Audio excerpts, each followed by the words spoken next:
Film की शुरुआत में हमें एक लेखिका को दिखाते हैं जो न्यूयॉर्क से लुथियानिया आ रही है। इसका नाम जेनिफर होता है। यह एकांत में अपना नॉवेल लिखने के लिए वहाँ जा रही होती है। वो अर्ल नाम के आदमी से मिलती है जिसने उसे किराए पर एक घर दिलवाया था।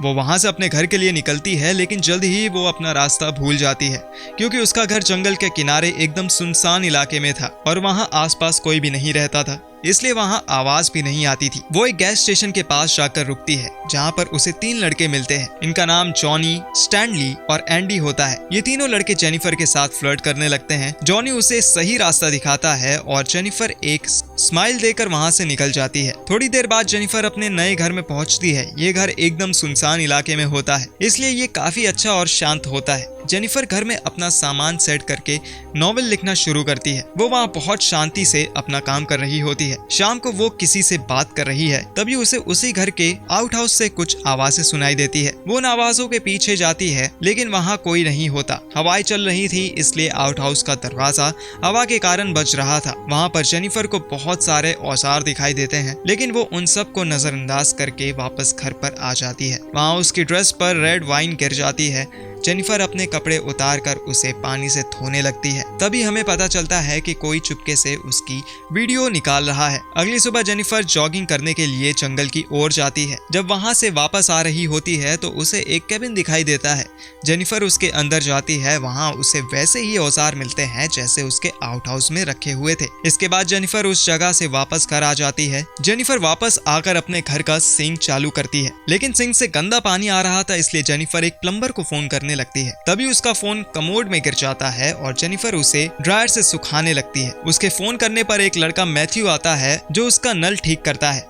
नल ठीक होते ही जेनिफर बहुत ज्यादा खुश हो जाती है और मैथ्यू को एक किस कर देती है और सीन यहाँ कट हो जाता है। शुरू में देखे वो तीनों लड़के जॉनी, एंडी और स्टैनली एक जगह बैठे होते हैं। मैथ्यू उनका दोस्त होता है। स्टैनली वो लड़का होता है जिसने चुपके से जेनिफर का वीडियो बनाया था। मैथ्यू उनके पास जाता है और उनको बताता है कि जेनिफर ने उसे किस किया। ये सुनकर वो लड़के एक्साइटेड हो जाते हैं और वो तीनों जेनिफर के पास जाने के लिए उतावले हो जाते हैं। ये तीनों जेनिफर के अकेले होने का फायदा उठाना चाहते हैं और इन लड़कों को लगता है कि जेनिफर वहाँ सिर्फ मजे करने के लिए आई है। रात को ये चारों जेनिफर के घर जाते हैं और उसके दरवाजे पर एक मरी हुई चिड़िया फेंकते हैं। जेनिफर बाहर आती है और उसे आउट हाउस से फिर से आवाज आने लगती है। जेनिफर आउट हाउस का दरवाजा बंद करने जाती है। उसके वापस आते तक ये चारों लड़के उसके घर में घुस चुके हैं। जेनिफर जैसे ही अंदर जाती है, वो लड़के घर का दरवाजा बंद कर देते हैं और उसे पकड़ लेते हैं। स्टैनली अपने कैमरे से रिकॉर्डिंग कर रहा था। जॉनी जेनिफर को पूछता है कि तुम यहाँ अकेले क्यों आई हो। जेनिफर उसे अपने नॉवल लिखने के बारे में बताती है, लेकिन जॉनी उसके मुंह में जबरदस्ती बियर की बोतल डाल देता है और जेनिफर को बियर पिलाने लगता है। वो जेनिफर के ऊपर बेसबॉल स्टिक रखता है और उससे अपने दांत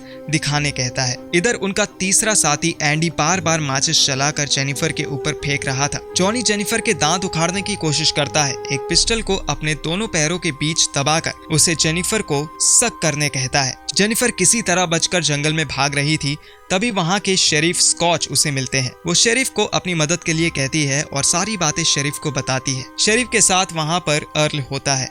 वो अर्ल को वापस भेज देता है और जेनिफर को लेकर उसके घर चला जाता है। वो वहाँ किसी को बुलाता है और जेनिफर को तलाशी लेने के बहाने जगह जगह छूने लगता है। तभी वो चारों लड़के जो जेनिफर को तंग कर रहे थे वो वहाँ पर आते हैं और हमें पता चलता है कि शेरिफ भी उनके साथ मिला हुआ है। सब मिलकर जेनिफर का शोषण करने लगते हैं। मैथ्यू सबसे पहले बहुत ही बुरी तरीके से जेनिफर का शोषण करता है और स्टैनली ये सब शूट कर रहा होता है। उसके बाद वो सब जेनिफर को वहाँ से जाने देते हैं। जंगल में जेनिफर नेकेड ही वापस आ रही थी। तभी ये सब लोग वहाँ पहुँच जाते हैं और फिर से उसका शोषण करने लगते हैं। जेनिफर एक पुल के ऊपर जाती है और सबके सामने पानी में छलांग लगा देती है। इन सबको लगता है कि वो मर चुकी है।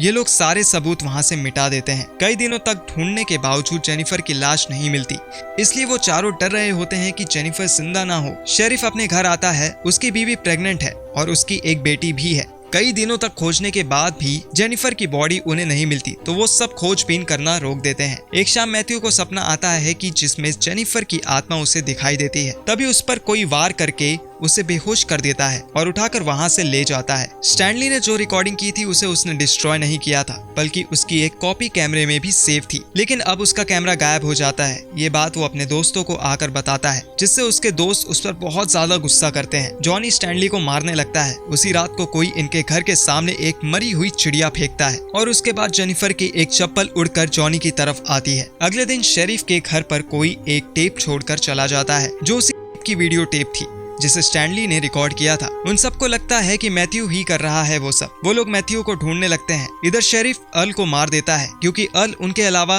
अकेला आदमी था जिसे पता था कि जेनिफर वहां आई है। मैथ्यू जेनिफर के घर पर होता है। जेनिफर उसके गले में फंदा डालती है और उसे जान से मारने लगती है, लेकिन जेनिफर सबको तड़पा तड़पा कर मारना चाहती थी, इसलिए वो मैथ्यू को बेहोश करके बांध देती है।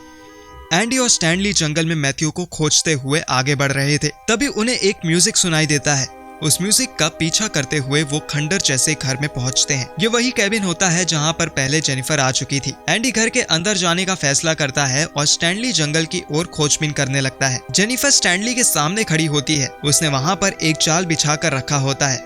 स्टैनली का पैर उसी जाल में पड़ता है और वो उसमें फंस जाता है। ये एक बियर ट्रैप होता है। इसमें फंसते ही स्टैनली दर्द से बहुत जोर से चिल्लाता है। वो एंडी को बुलाने लगता है। एंडी वहां आता है।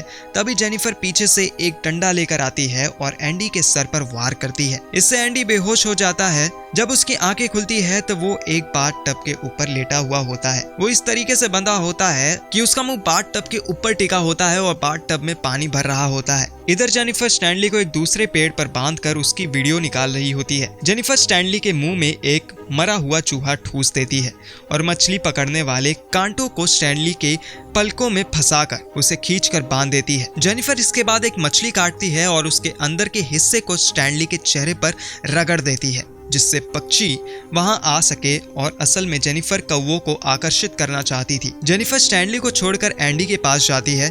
अब टॉर्चर सहन की बारी एंडी की होती है। एंडी इस तरीके से बंधा होता है कि जब तक वो अपने शरीर को खींचकर अपने सर को ऊपर रख सके तभी तक वो पानी में डूबने से बच सकता है। एंडी कोशिश तो करता है, लेकिन थकने की वजह से वो बार बार पानी में अपना सर डुबा रहा था। ये ठीक वैसा ही था जैसे एंडी ने जेनिफर का शोषण करते वक्त बार बार पानी में डुबाकर उसे टॉर्चर किया था। जेनिफर एंडी के बाथ टब में एक तेज एसिड डालती है, जिससे उसके बाथ टब का पूरा पानी एसिड में बदल जाता है। वह एंडी का बैलेंस बिगाड़ने के लिए उसके सामने जो एक सपोर्ट होता है उस वाली लकड़ी को निकाल देती है। अब एंडी के लिए सीधे रह पाना और भी कठिन हो जाता है, लेकिन अगर एंडी उस पानी में अपना चेहरा डुबा देगा तो उसका चेहरा जल जाएगा, और फिर होता भी ऐसा ही है।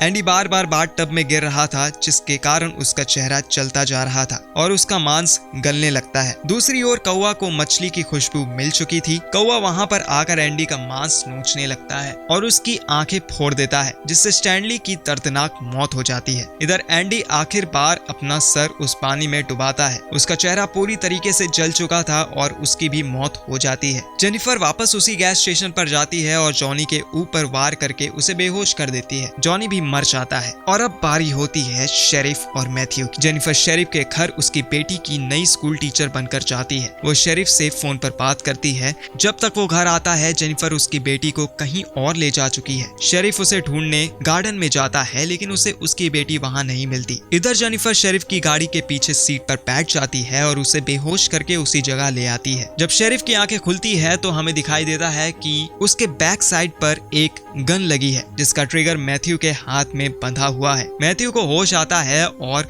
वो अपना हाथ हिलाता है। तभी गन का ट्रिगर दबता है और गन से निकली गोली शेरिफ के बैक साइड से उसके शरीर को चीरते हुए उसके मुंह से निकलकर मैथ्यू की छाती पर लगती है और यहाँ पर दोनों की मौत हो जाती है। इसी के साथ ये फिल्म भी यहीं पर खत्म हो जाती है।